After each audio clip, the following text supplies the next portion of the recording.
আজকে আমি আপনাদের সঙ্গে শেয়ার করব আমাদের গ্রাম বাংলার বিখ্যাত শীতকালীন ঐতিহ্যবাহী পুডিং রেসিপি। খেজুর গুড় দিয়ে তৈরি এই পুডিং রেসিপিটি তৈরি করা হয় শীতের রাতে এবং কনকনে ঠান্ডায় সকালে এটা পরিবেশন করা হয়। আশা করি আপনাদের ভীষণ ভালো লাগবে। আসুন তাহলে একবারের প্রস্তুত প্রণালীটা দেখে নিই।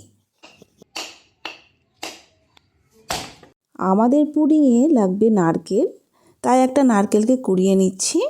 তো এখানে হাফ কাপ নারকেল নিয়ে নিলাম আর এখানে দিয়ে দিচ্ছি 500 ml খেজুরের গুড়। এই গুড়টা একদম টাটকা এবং ফ্রেশ। আর এখানে 60 গ্রাম নিয়ে নিয়েছি কাজু বাদাম, একটু ক্রাশ করে নিচ্ছি। এতে করে পুডিংয়ের মধ্যে দেখতেও সুন্দর লাগবে আর খেতেও ভালো লাগবে যখন মুখে পড়বে। এখন এর মধ্যে দিয়ে দিচ্ছি 2 কাপ চালের আটা। 2 কাপ চালের আটা দেওয়ার পর এখানে দিয়ে দিচ্ছি 2 লিটার জল। তো 1 কাপ চালের আটাতে 1 লিটার জল লাগবে বা 4 কাপ। এটাই হলো সঠিক পরিমাপ। এরকমভাবে বানিয়ে নিলে আমাদের পুডিংটা একদম পারফেক্ট হবে। দেখতে পাচ্ছেন কতটা এটার লিকুইডের ঘনত্বটা বুঝতে পাচ্ছেন, একদম পাতলা হয়েছে। এরকম করে পাতলা করে নিতে হবে, নইলে কিন্তু পুডিংটা ভালো হবে না। আর এই পুডিংয়ের বিশেষত্ব হলো একদম রাতের বেলায় এটা বানানো হয়, কারণ এটা সকালবেলায় সার্ভ করা হয়। তো আজকে চাঁদনি রাত ছিল, পরিবেশটা খুব মনোরম ছিল। আমি আর আনাস আমরা পুডিংটা বানিয়ে নিচ্ছি কাঠের উনুনে। তো কাঠের উনুনটা ধরিয়ে আমরা কড়াইয়ের মধ্যে দিয়ে দিলাম আমাদের ব্যাটারটা। তারপরে এখন একদম অনবরত নেড়ে যেতে হবে, নইলে কিন্তু তলটা লেগে যেতে পারে।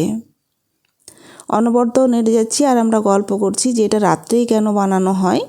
তো আমি বললাম যে এটা রাত্রেই, ট্র্যাডিশনালি এটা রাত্রেই বানানো হয়, কারণ এটা সকালে সার্ভ করা হয়। তা আমরা খুব এনজয় করে পুডিংটা বানাচ্ছিলাম।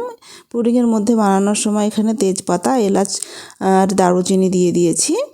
এখন এটা ফুটতে হবে, থক করে যখন ফুটে যাবে পুরোটা, তখন কিছুক্ষণ ফুটিয়ে নামিয়ে নিতে হবে। তো আমার পুরোটা ফুটে গেছে। নামানোর আগে 1 টেবিল চামচ ঘি দিয়ে দিলাম। ঘিটাকে ভালো করে মেল্ট করে নেব এবং কম আঁচে একটুকু নেড়ে চেড়ে নেব। এখন হয়ে গেছে। এখন এই যে গরম এটা একটা মোল্ডের মধ্যে সেট করে নিতে হবে। তো এখানে ছোট ছোট পুডিংয়ের মোল্ড আছে, পুডিংয়ের মোল্ডে দিয়ে নিলাম। আর একটা বড় পাত্রে এটাকে ট্রান্সফার করব। এটাও পুডিংয়েরই পাত্র বলা যেতে পারে। পাত্রের নিচে কাজু আর কিশমিশ বিছিয়ে দেওয়ার পর পুডিংয়ের এটা ঢেলে নিলাম। আর আনাসকে একটু খেতে দিলাম, ও খেতে চাইছিল। তো এখন এটাকে ঢেকে দিব এবং সারা রাতের জন্য এটা রেখে দেব। এমনিতে সেট হতে এটা 2-3 ঘন্টা মতো সময় লাগে। তো যেহেতু আমরা রাত্রে বানালাম আর সকালে পরিবেশন করব, তার জন্য এটা সারা রাতেই সেট হয়ে যাবে। তো এখন সকাল হয়ে গেছে।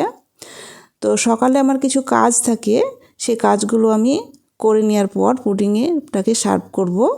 তো এখানে কিছু এক্সারসাইজ করলাম, গাছে জল দিলাম। এসব কাজগুলো করে নেওয়ার পর আমরা চলে যাচ্ছি পুডিংয়ের কাছে। তো দেখব পুডিংটা কেমন সেট হয়েছে। দেখতেই পাচ্ছেন পুডিংটা খুব সুন্দরভাবে সেট হয়ে গেছে। এখন আমি ডিমোল্ড করে নেব।